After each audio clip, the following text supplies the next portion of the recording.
ప్రభువైన యేసుక్రీస్తు నామములో మీ గ్రామానికి మరి శుభాభివందనాలు తెలియజేస్తున్నాం. మీ గ్రామం చల్లగా ఉండాలని, మీరందరూ సుభిక్షితంగా ఉండాలని, మరి ప్రతి ఒక్కరు కూడా ఈ భూమి మీద మరి జన్మించిన ప్రతి వ్యక్తులు కూడా మరి చక్కగా సృష్టికర్త అయిన దేవాది దేవునికి తెలుసుకొని ఈ భూమి మీద మనం యాత్రికులమని, పరదేశులమని, ఈ భూమి మీద మన జీవితాలు, మన ఆయుష్కాలము 60-70 సంవత్సరములని మనము చక్కగా తెలుసుకోవాలని పరిశుద్ధ గ్రంథం బైబిల్ సెలవిస్తుంది. మరి నరుని ఆయువు 70 సంవత్సరములు, అధిక బలమున్న ఎడ్ల 80 సంవత్సరములు. అవునండి, ఈ భూమి మీద ఎంతటి మనిషి అయినా, ఎంత బాధ ఉన్న వ్యక్తి అయినా ఒక రోజు చనిపోవాలి.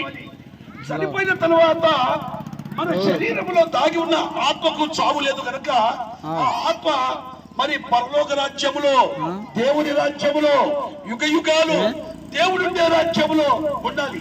ఎందుకంటే దేవుడు మనలను యథార్థవంతులుగా పుట్టించాడు. అందుకే ప్రభు అయిన యేసుక్రీస్తు ప్రభు వారు సెలవిస్తున్నారు, ఆత్మయే జీవింపజేయుచున్నది, శరీరము కేవలం నిష్ప్రయోజనం. ఈ నిష్ప్రయోజనమైన శరీరము ఒక రోజు మనము ఆత్మ బయట వెళ్ళిపోగానే అది 24 గంటల్లో పల్లె పాడైపోతుంది.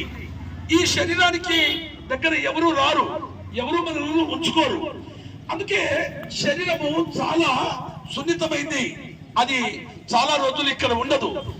ఆత్మ యుగ యుగాలు ఉండే ఆత్మ కొరకు 2026 సంవత్సరాల క్రితం ప్రభు అయిన యేసుక్రీస్తు ఈ భూమి దిగి వచ్చాడు.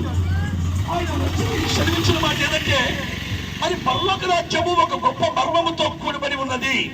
ఆ మర్మం ఏదంటే, సర్వమానవాళి మరి పాపము చేసినందున ఆ ఆత్మ అగ్నిలో యుగ యుగాలు కాలుతుందని దేవుని వాక్యం సెలవిస్తుంది. అగ్ని ఆరదు, పురుగు చావదు. మరి దానికి ప్రచారం చేయడానికి యేసుక్రీస్తు ప్రభువుల వారు ఈ భూమి దిగి వచ్చారు. ఎందుకు వచ్చారంటే, సోదరి సోదరులారా, మరి ఆత్మను పరలోక రాజ్యం చేర్చాలంటే మలినమైన ఆత్మ ఎలా వెళ్తుంది? అందుకే ఒక బలియాగం జరగాలి. ఆ బలి సర్వమానవాళి కోసము మరి రక్తం చిందించబడాలి.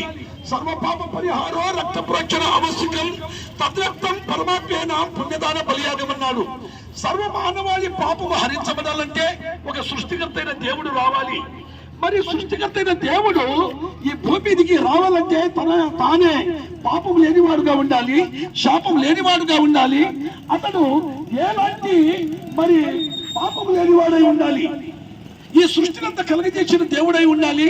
అటు తర్వాత మానవులను కలుగజేసిన దేవుడుగా ఉండాలి.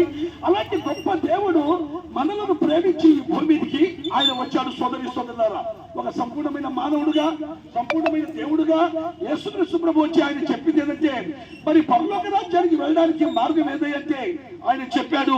యేసు చెప్పింది, నేనే మార్గమును, నేనే సత్యమును, నేనే నిత్య జీవమును, నా ద్వారా తప్ప ఎవడునూ తండ్రి యొద్దకు రాడని సెలవిస్తుంది దేవుని వాక్యం. అనుగడ్డ గ్రామ ప్రజలారా, ఉదయకాలమే ఇది మతము కాదు, మరి మార్గము, సత్యము, జీవము. మరి మతము కాదండి, ఎందుకంటే పరలోక రాజ్యానికి అందరూ వెళ్ళాలి, చిన్న పెద్ద తేడా లేదు మరణానికి.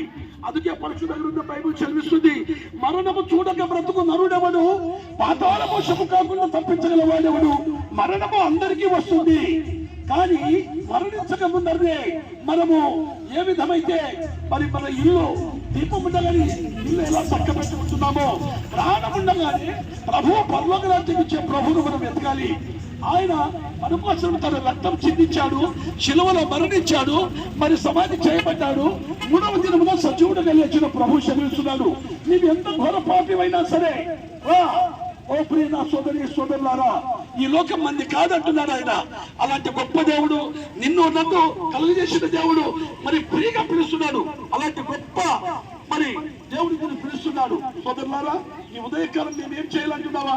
నీ వెండి బంగారాలు వద్దు, నీ డబ్బులు వద్దు, కానీ నీ విరిగి తగిన హృదయం, దేవా పాపినైనా నన్ను క్షమించు. అందుకే పరిశుద్ధ గ్రంథం బైబిల్ చదివిస్తుంది, పాపులను రక్షించుట క్రీస్తు యేసు లోకమునకు వచ్చెను. పాపపు స్థితిలో ఉన్న మానవునికి దేవుడు ప్రేమించాడు, పాపంలో శాపంలో పడిపోయిన మానవునికి ఆయనే మనిషిగా పుట్టాడు. ఈ భూమి మీద 33.5 సంవత్సరాలు జీవించాడు. ఆయన పాపము లేకుండా నాలో పాపం ఉందని మీలో ఎవరైనా స్థాపించగలరని సవాలు విసిరిన వ్యక్తి ఎవరైతే యేసుక్రీస్తు ప్రభుల వారు.